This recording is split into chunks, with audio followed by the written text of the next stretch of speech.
Hey everyone, it's Cyborg once again joining you and joined by Temp, and we are doing the Injustice entire series, and we are on Injustice Year 2, issue number 10, so we're almost done with this year.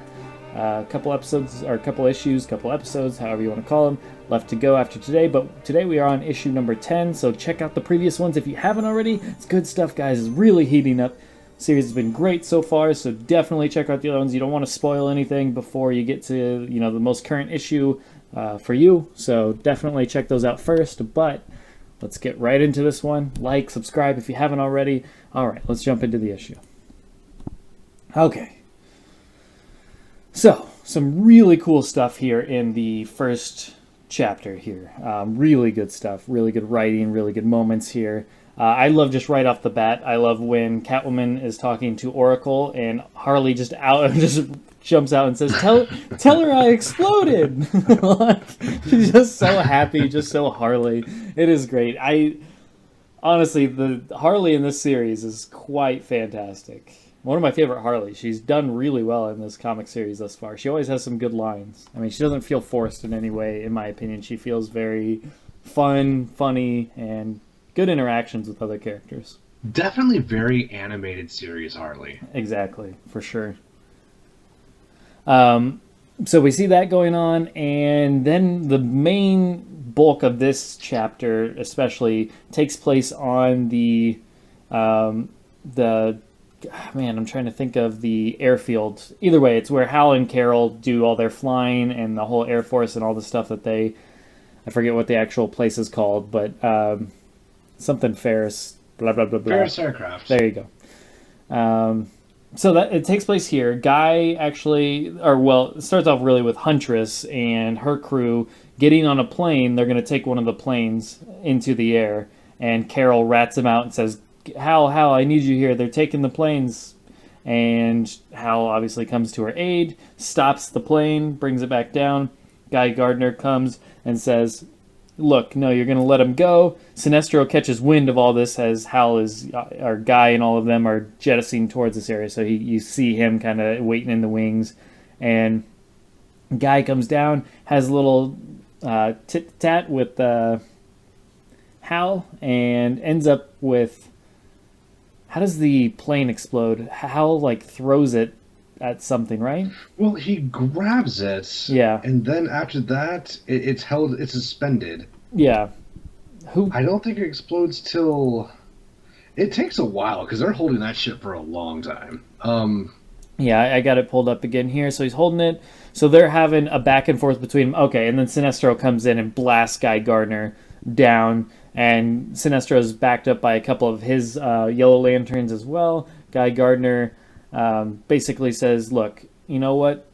I tried. You're really going to side with frickin' Sinestro? I tried to convince them that you would come to your senses. Hal, is staying firm where he is with Sinestro and the Yellow Lanterns. And all of a sudden, the Yellow Lanterns go to attack Guy Gardner, and there's a shield around him. And he says, no, it's not that easy. You really think I'd come down here without backup?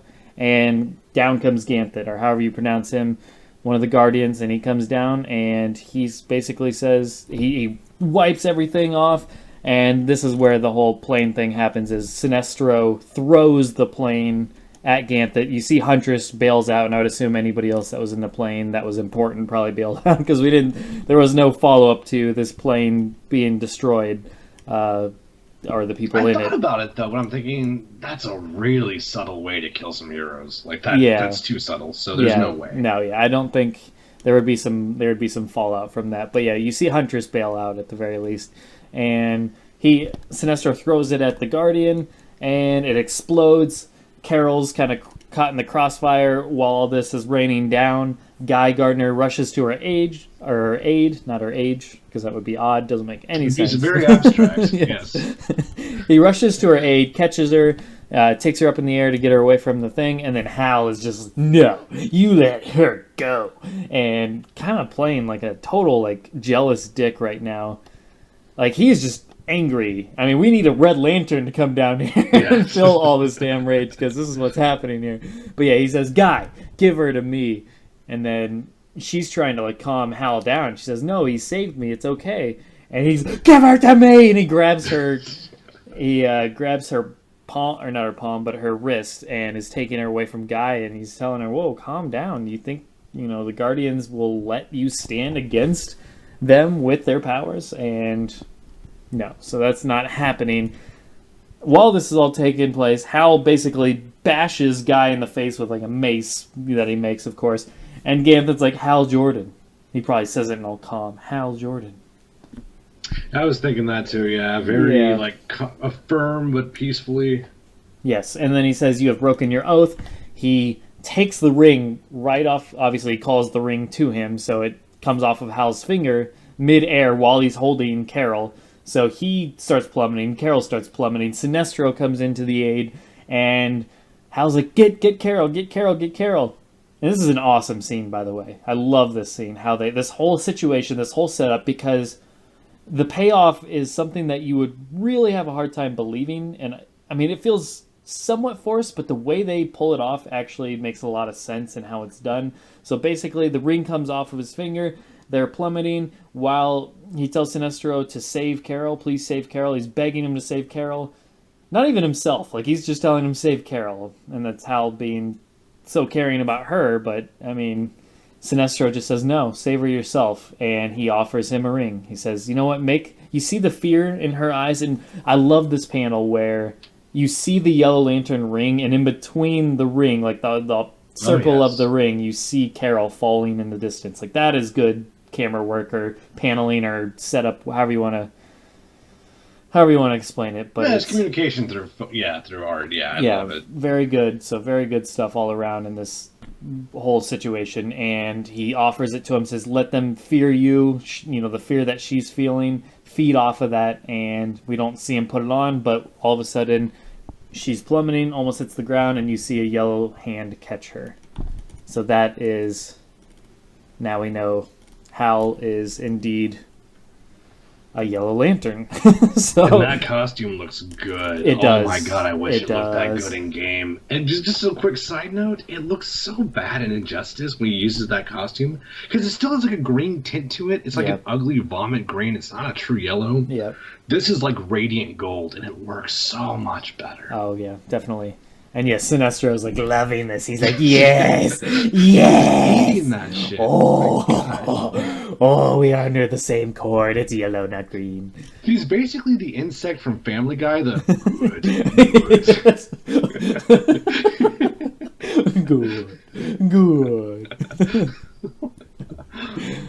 Good stuff. I can't believe you thought of it.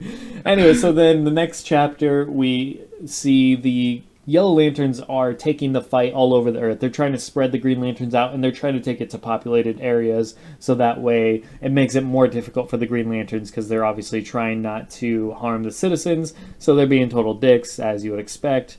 And then we follow up with Gordon, who finally catches up with Cyborg. He's holding Lex, who's, knocked out, or at least pretending to be, as such, of course, to save face. And Cyborg's, what are you doing here? And Gordon's holding the gun to Cyborg, and he says, you wouldn't really fire a gun in space. And then as he's saying this, he's shoots him, but he shoots him right in the metal part as like a warning shot, shoots him right in the head. And then Gordon starts explaining, or he starts seeing the cancer, like his sensors are seeing the cancer in his lungs, and his lungs look like absolute shit. So yeah, he's clearly in a bad way right now. The pills are escalating the whole issue, and Gordon says, you know what, I'm going to put one more shot in your flesh part. If you don't, stop what you're doing, let Oracle go. Don't you go to her. Cyborg then blasts him. He's like, how can I help you? How can I... He just, blast him. I don't know what the hell. He's just going to put him out of his misery or what, but then...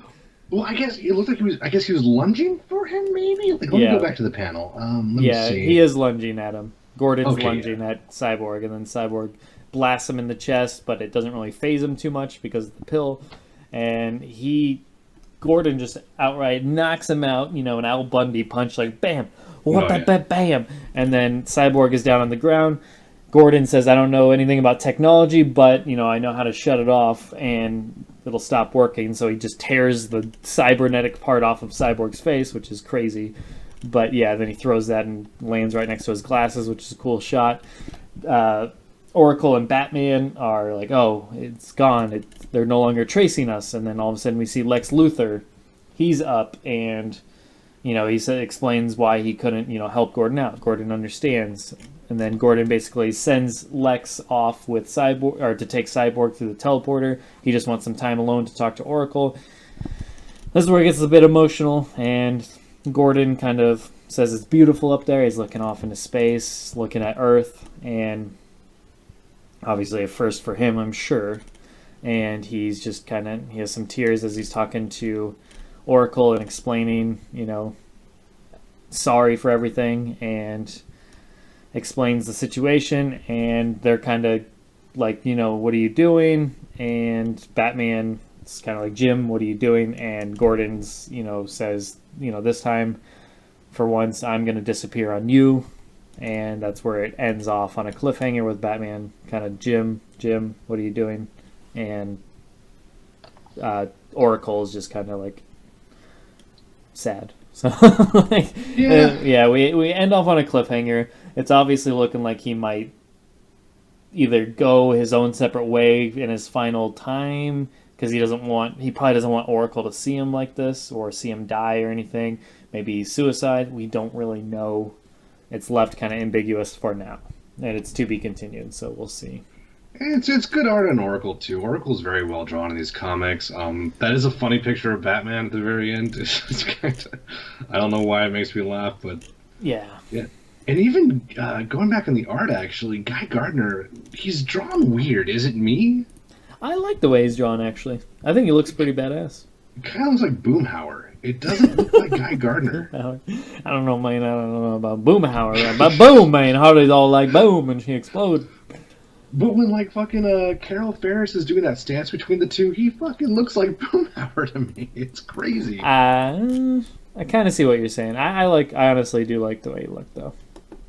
Like, I've never been huge into Guy Gardner, but he's really selling me in this comic. Like, yeah, I'm a fan. Like, I definitely want to check out the core issues now. Like, I do see some of the Boomhauer, but yeah. So I see what you're saying, but yeah, no, he's definitely winning me over just because he's just obviously playing the cool Green Lantern while the other fucking Earth Green Lanterns, other than Kyle, of course, poor Kyle, but Hal is going full on batshit insane and doing all of the wrong things, and John is just mixed up in a bad crowd at this point. We don't really have anything to blame him on other than breaking Hal out. So. I would like more from Stewart. I really think it would be interesting to get more of his perspective, but it's a screen time thing. Sure. There's not much. Like Cyborg, oh my gosh, they have horribly underdeveloped Cyborg. Yeah. And hopefully he'll have some time in the sun, Stewart, because I'm a big fan as well, so... I mean, I feel like they'd have to almost do a flashback episode at this point, because, like, he's been helping Superman, which is basically just an awful tyrant for 2 years now, and we've never really been given a motive yet. Yeah. Like, I don't know. Maybe I presume maybe it's like Hawkgirl, where he's lost a lot of loved ones in the explosion of Metropolis, but I don't know. Yeah. Pure speculation. Who knows? But yeah, so that wraps it up for this issue. We're left on a bit of a cliffhanger, but it is further ramping up. We thought the last issue kind of ramped things up. This one went even crazier, with Hal turning into a Yellow Lantern. Where's Gordon going? What happens with Cyborg, of course. So, yeah. Is Huntress okay? But yeah, so we'll find out in next issue, hopefully. We're getting to the last couple here, but you guys take care. Like, subscribe. I already said that already, but have a good one. And we'll see you next time. Later. Gator.